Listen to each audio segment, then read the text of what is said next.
let's go, because you know what I came here to do. I don't get paid for overtime. I'm here to fight. I tell you what, the Mexicans have got 126 locked down. Ray Vargas, WBC. Leo Santa Cruz, WBA, even though he hasn't defended since 2019 or whenever.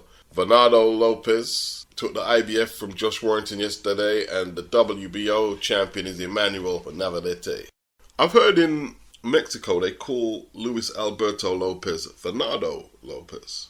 Josh Warrington was punching Lopez in his pelvic bone, or his arse nearly, it looked like.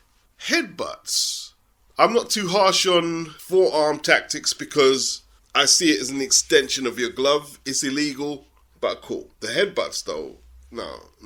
Too much headbutts and too much billy goat tactics. If he wasn't trying to put his head in Lopez's face, he was charging his head into his chest. And I believe he was hurt with a body shot midway through. And he told his dad he was hurt to the body. So maybe that impeded his performance. But he was fighting dirty before that. While Lopez, unorthodox, dips really low, brings up the left hook, the uppercut. He's a very good body puncher though. That's underrated. Very good body puncher. And he's a very good jabber. His legs, he uses them very effectively. And when he was going backwards, counter-punching Warrington, it was a joy to watch that boxing performance. It really was. Josh caught him with some shots, he did. But this guy was piecing up Warrington with combinations. I picked Warrington to win, and I got it wrong. Even after the final bell, I thought they were going to give it to Warrington.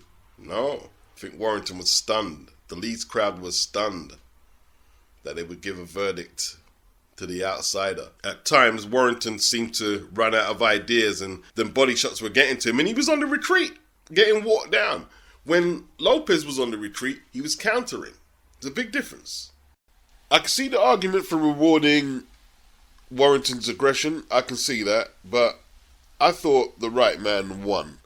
Lopez, that underrated jab, his combinations, busted Warrington's nose early. In the second round, there was a head clash or a deliberate butt by Warrington, and Lopez was cut on his left eye. Just like Mauricio Lara was cut around the eye with Warrington when they had their rematch. Is it a bit of a coincidence these butts just keep popping up and cutting Warrington's opponents? I think not. Lopez, though, was not just going to take the rough stuff and lie down. He kept smiling at Warrington and talking to him. Worked the body over very well. That can't be neglected. It was a majority decision. It would be a major setback for Warrington, Eddie Hearn, DAZN and Matchroom, but somebody has to lose.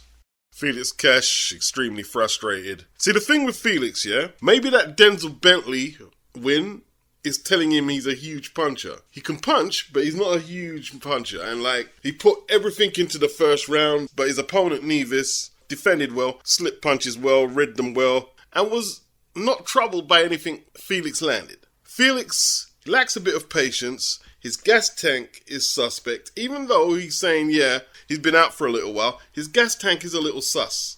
In the fight before this, he flagged against Madlev and was decked in the 10th and the 2nd. In saying that, looking at the box rec, 4 fights since 2019, it's not enough.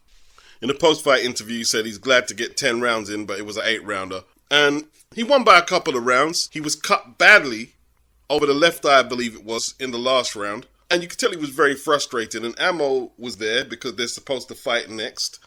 But Felix said maybe the European title or this fella. So the Ammo fight is not locked in because from what he's saying, he could opt to go for the 43-year-old light punching European champion, Matteo Signani. Ammo looks the more dangerous fight. And it looks like Felix is looking for a way out. Perhaps. Or maybe he just wants the option in case his team decide against it. Clearly frustrated by his evening's work, he took it out on Ammo and said, I thought you was going to pull up on me. And Ammo said, well, I'm right in your face now. I'm right in your face. And Felix pushed him and security got involved. Let's hope he takes the fight. Let's hope he takes it. Because that's what we're expecting. This was action-packed. The aggressive Ebony Bridges was hit by a massive right hook. And she needed to hold on.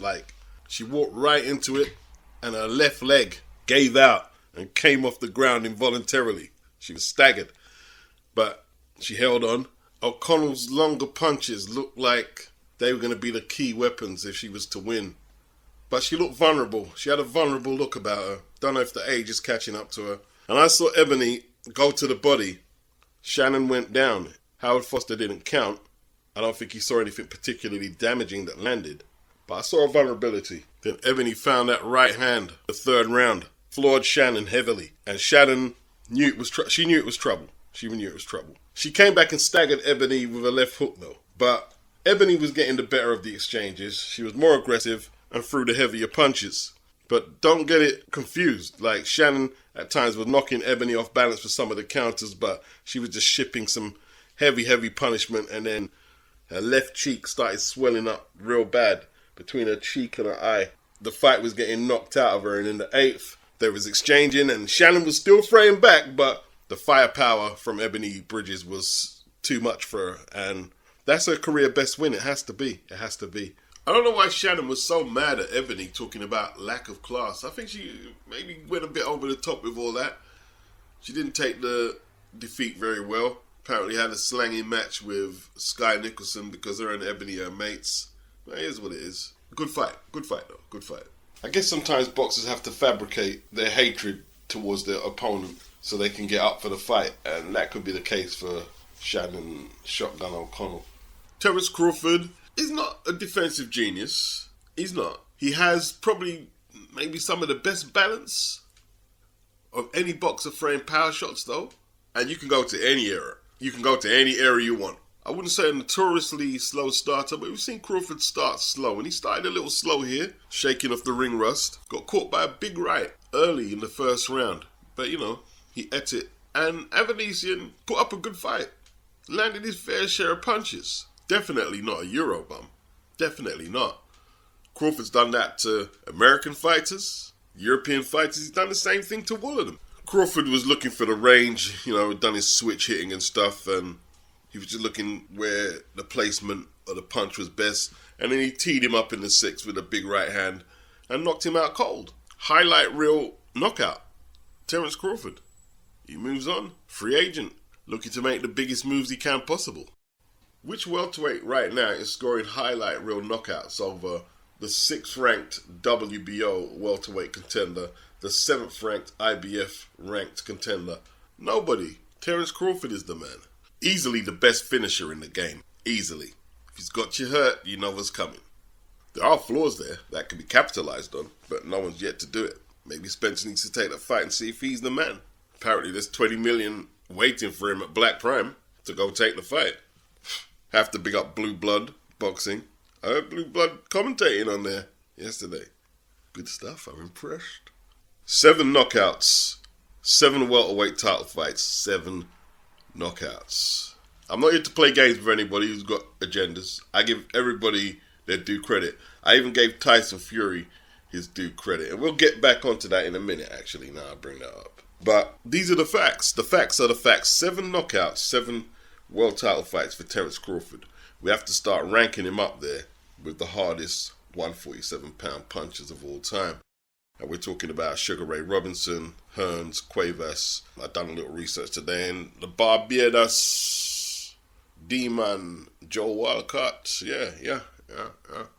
We have to start ranking him on that level now. We're dealing with a first ballot Hall of Famer. And if you disagree, I have no issue at all going online and we can debate why he's not. Because if you're saying he's not, you obviously have no awareness of boxing history and what would qualify you to be a first ballot Hall of Famer. He definitely is. You not liking him is not a strong enough argument for you to debate that he's not a first ballot Hall of Famer. It just isn't. It just isn't. Terence Crawford has flaws. He can be beaten. Someone needs to step up and see if they can do it though.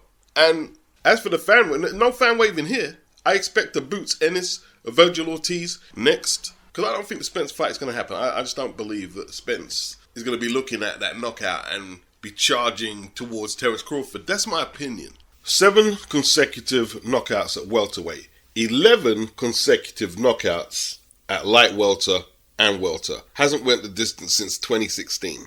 That's impressive. A violent conclusion to that welterweight title fight, and we've come to expect that from Terence Crawford.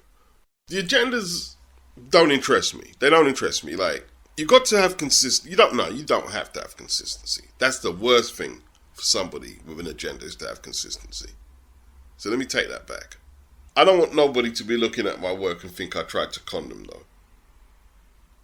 Not now, and not down the line. For those who think I'm a Tyson Fury hater, that's your business. I don't really give a shit, to be honest, yeah? I really couldn't give a shit. But the truth is, the reason I didn't come down really hard on the Chisora fight going into the fight is because I am of the opinion Derek Chisora would give a lot of world-class heavyweights today a hard fight. But Tyson Fury isn't one of them. So I'm not going to start, Tyson Fury's fighting Derek Chisora, when I think Derek Chisora is actually competitive with a lot of top heavyweights. Maybe not winning, but giving them a competitive life and death battle potentially. So why should I single out Tyson Fury because he can make it look easy? And here's the truth. I'm not sure David Avanesian retires. I don't think it's a financial option he may have. He may have to continue to fight. And as bad as he was knocked out, don't be surprised if he dusts himself off and give some contenders some really stiff work. Don't be surprised, because there ain't too many Terence Crawfords who could do that to David Avanesian. Yeah?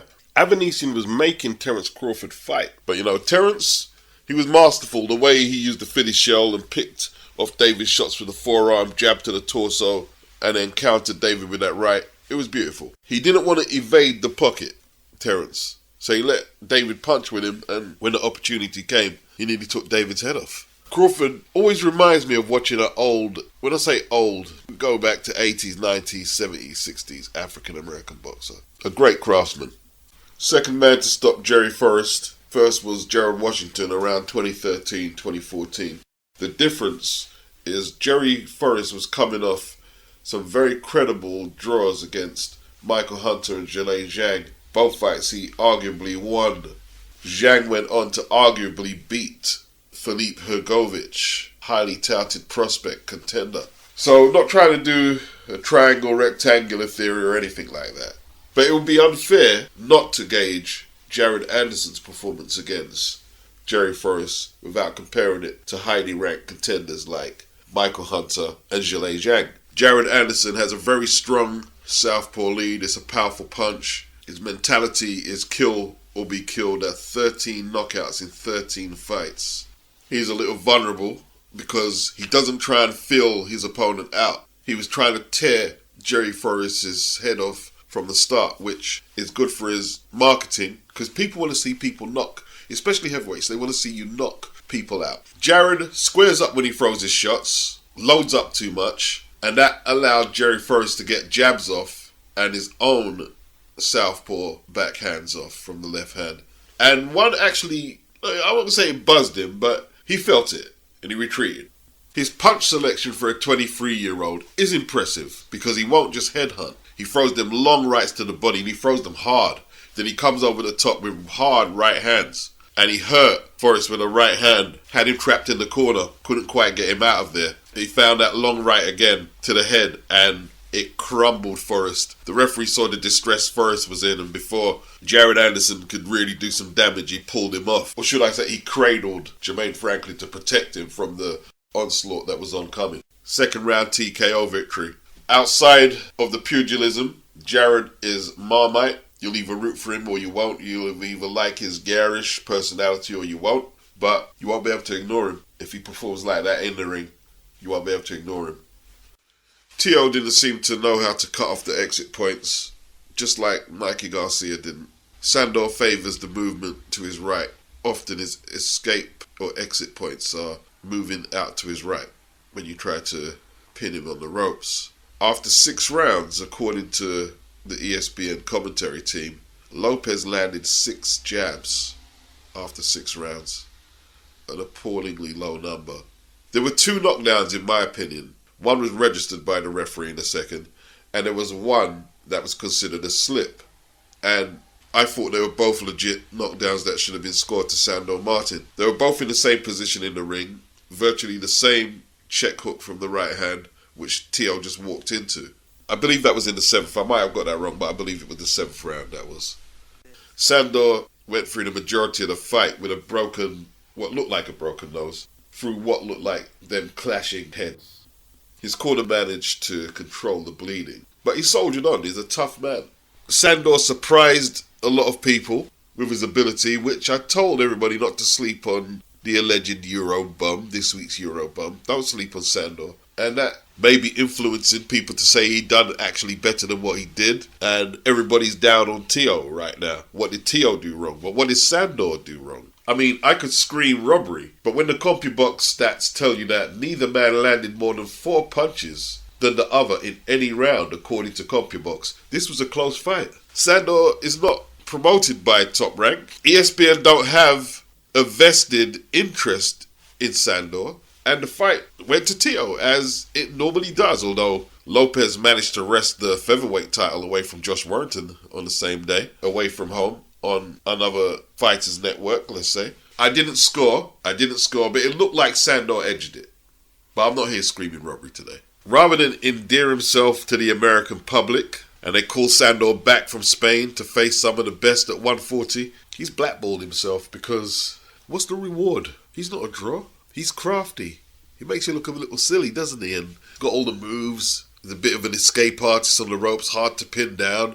Good check hook. Teo couldn't get the jab off because Sandor's southpaw lead just kept blocking it with the glove, on the palm of the glove, on the forearm. I like watching Sandor, but if I'm a promoter thinking, yeah, I'm just going to put my guy with Sandor, if he's not mandated to face my guy for a belt, I have to sit down and ask myself, why am I doing this? This is why southpaws have often been the scourge of the sport. Unless they're a southpaw like Jared, who was on the same bill, who makes it hard for you to ignore him. Don't expect the phone to be ringing. They're not going to call back. They're just not going to call back. This was a WBO eliminator, and you have to ask yourself, in hindsight, we were almost setting ourselves up for this. A controversial points decision, people like Teddy Atlas screaming it was a robbery. When the truth is, you flew over to the MSG to counterpunch. And before any Sandor Martin enthusiasts start attacking my analysis, I thought he won. But I also live in the real world. Teo hasn't been able to duplicate the spectacular form that saw him knock out Richard Commey in a couple of rounds and outpoint Vasily Lomachenko late 2020. He looks a little tense in his performances, anxious if you like, against Kambosos, where he lost all his belts. And post-fight Sandor Martin, he was asking members of his team, do I still got it? Which was picked up by the ESPN microphones. He accused Sandor of running, which you might believe, and his supporters and those who don't like that style might pitch an argument to say, yeah, he was running. But from what I saw, he was outboxed. Teofimo boxes for one of the most powerful promotions and networks in the world. It's hard for the Sandor Martins to get verdicts stepping off the plane from Europe unless they pound the essence out of Teofimo Lopez. You're just not going to get the verdict. That's why the Josh Warrington Lopez scorecard in Leeds on the same night was such a shocker. Eddie Hearn has revealed that AJ will return spring 2023, and he's set to head back to the O2 Arena for the first time since 2016. The last time AJ fought at the O2 was when he knocked out Dominic Brazil in his first ever title defense. And they're saying as he's going to the O2, it all but rules out Dillian Whyte and Wilder as immediate opponents for AJ. Likely them fights will be in stadiums. Hearn hasn't revealed any names for the O2 fight as such, which will be in the first quarter of 2023. Eddie was speaking to IFL TV. He didn't want to give too many names because people get excited, disappointed, moan. He said it will be a top 15 guy and he'll be ready to show the world he's coming for the heavyweight title again. Joshua is also split with Robert Garcia, who he teamed up with for the USEC rematch, which resulted in a loss. And there's another article out there saying that he's hooked up with Derek James. Is this the team that he's assembling now? They're saying he's assembling a new team in America. Derek James has expressed that he would like to work with Joshua. We've seen him with Ronnie Shields, Joshua, when he was going through a few camps in America shortly after the second USEC defeat. His name's been linked to Virgil Hunter also recently, and Roy Jones. That's a lot of trainers. Eddie Reynoso, I think after all the time he's been with Robert McCracken, he wants to make sure, although I don't think you can just make sure it's the right choice. You just got to go with your gut and work hard, really. You see, Carl Froch was really annoyed with AJ. He said in the interview when someone asked him about AJ and his training situation and his comeback, he said, "I've got no interest in Anthony Joshua." I'm theorizing that he's pissed because AJ, in his opinion, has abandoned Robert McCracken, who took Carl Froch to world title success at 168, and he sees it as a disrespect of Robert McCracken. That's what I believe it is. It could be something else, but that's what I believe it is. So, hooking up with Derek James could see him training with Errol Spence and Jamel Charlo. Is he prepared to pack his bags and go over there and do it properly? That's the only way to do it properly, is going over to America. Or is Derek James prepared to up sticks and head for London and train with Joshua? I don't see it. But he could, because he was asking for the gig. But then again, so was Robert Garcia. He's not prepared to move to London. He did travel to London in preparation for the Usyk fight. I spent a little time over it, but he needed to get back to Cali. He's from Cali, Oxnard. I don't know what to make of this situation with Joshua and his trainers. I really don't. I'll wait for more information and updates and see where it's going. Ultimately, it's all about results when he goes in the ring, ultimately. And if you can't produce those, it doesn't matter what anyone thinks, this trainer, that trainer, if he's doing the wrong thing, the right thing. Results.